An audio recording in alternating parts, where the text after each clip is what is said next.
Hey there YouTube, this is TeamEDM, Evil Joey, coming to you with a quick deck profile. This is this format's updated version of TG Stun. I wanted to wait a little bit before making this to finish the side deck, but I really wanted to get you guys a video since I kind of feel like this channel kind of has a lack of videos, so I just kind of wanted to get this up. And plus, since once Galactic Overlord comes out, my side deck's gonna be changing anyway, I figured why not make the video. So anyway, and then later on I'll be talking about side deck in general, in preparation for this year's World Championship qualifier, also known as Nationals or Nats. So yeah, so let's get to my deck profile. We've got 1 TG Striker, 3 Warwolf, and 3 Rush Rhino. That's the whole TG engine. I thought about maining Cyber Magician because of the ruling where it's a condition, not an effect where it can sync from the hand. So it works with skill drain, but I decided Cyber Magician was such a dead draw, and I never really wound up really like, oh man, I wish I had Cyber Magician. So I took Cyber Magician out of the deck, and I'm just maining these 7. And then we've got 3 Photon Saber Tiger. Yeah, I was maining Photon Saber Tiger and TG Stun before Reborn Tengu got semi-limited. Yeah, this is just such a good card. Just a quick +1 whenever it's summoned, and then becomes a 2000 beater. That's always good. Beast King Barbaros, just being able to not tribute for a 3000 beater. Once again, just too good to pass up on. So yeah, then 2 Thunder King Ryo, just negate inherent special summons for very little cost, and it is cost, so it works with skill drain. I get called on that all the time, like, you can't do that with Thunder King. Like, yes I can. So yeah. Then for spells, I've only got 5.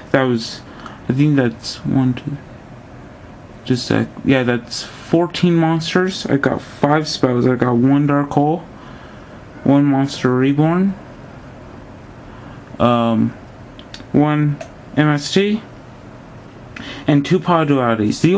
The reason I'm running 2 Power Dualities is because I didn't have room for the 3rd after I wanted to fit in the MST.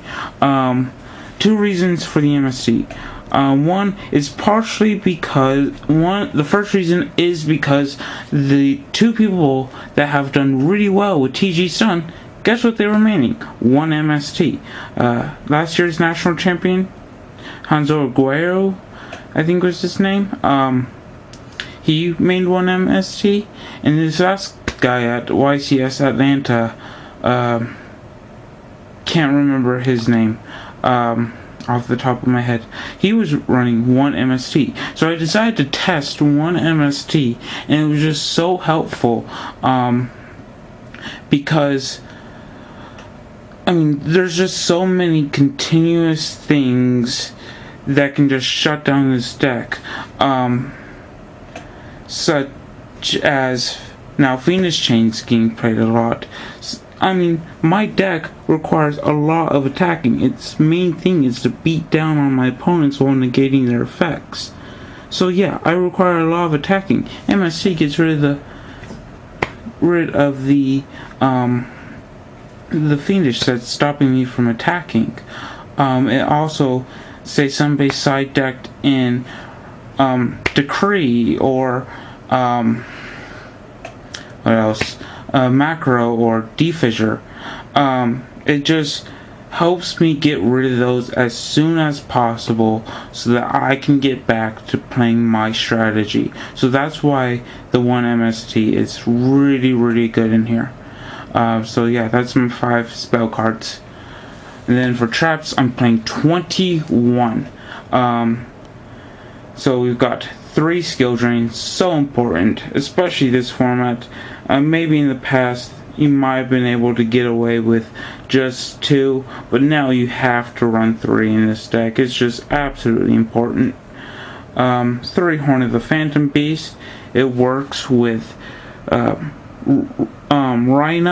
Warwolf, Saber Tiger, and Beast King.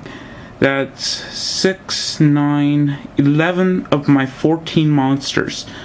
So Horn of the Phantom Beast, once again, absolutely crucial, and it helps speed up the deck a ton, to let you just get your draws and make sure you've got exactly what you need to shut down your opponent in your hand and on your field. 2 TG1, EM1. I just really like this card. A lot of people say it really only needed at 1. I love that too, because for one, people aren't expecting the second TG1 EM1. People think, oh, he got rid of it, but then they summon out their new big monster, because people run more than one boss monster in decks, so they summon out their next boss monster, try to do something with it, and I just flip the next one. People go, shit. And I just do stuff with their new boss monster for my own purposes. Then we got kind of stable-ish traps for this format.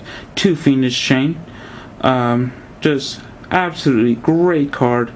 Has helped me in many situations, not just with this deck, but any deck where I can just negate exactly what my opponent's trying to do, and it's a good backup plan to skill drain and such.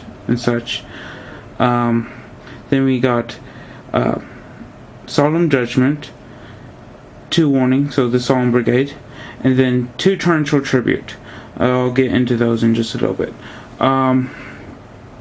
Then my little tech choices in terms of traps are 2 Bottomless, stop Rabbit, stop most tier 2 or lower decks. Pretty much the only decks out there right now that are really even mentionable that this doesn't hurt are Wind Up and Inzektor. And then I just side this out against them. But any other deck, this card's just too good not to have. Then we got 2D Prison. Once again, I'll get into those now. The reason 2D Prison and 2 Torrential is I don't like Mirror Force this format. I don't think it's a good option because people are running, like I am, Starlight Roads. I'm running 2 of them. So Mirror Force and Torrential, I guess, are stopped by Starlight Road. But the advantage Torrential has over Mirror Force is this thing can stop plays before they happen. Inzectors, as soon as they summon something, you get rid of it with Torrential. Like Inzect and windups, like you can stop their play immediately, just Torrential immediately, and guess what? They're doomed. They really can't do that much else. So that's really, really cool. So while Mirror Force, while it's on the field, Inzectors, they're just gonna blow up the Mirror Force before they attack. And Wind Up, they're just gonna still go off, hit your hand away, and who cares if you destroy their monsters, which you really won't be destroying anyway because they're going into Zenmighty. Not Zenmighty, Zenmates, sorry.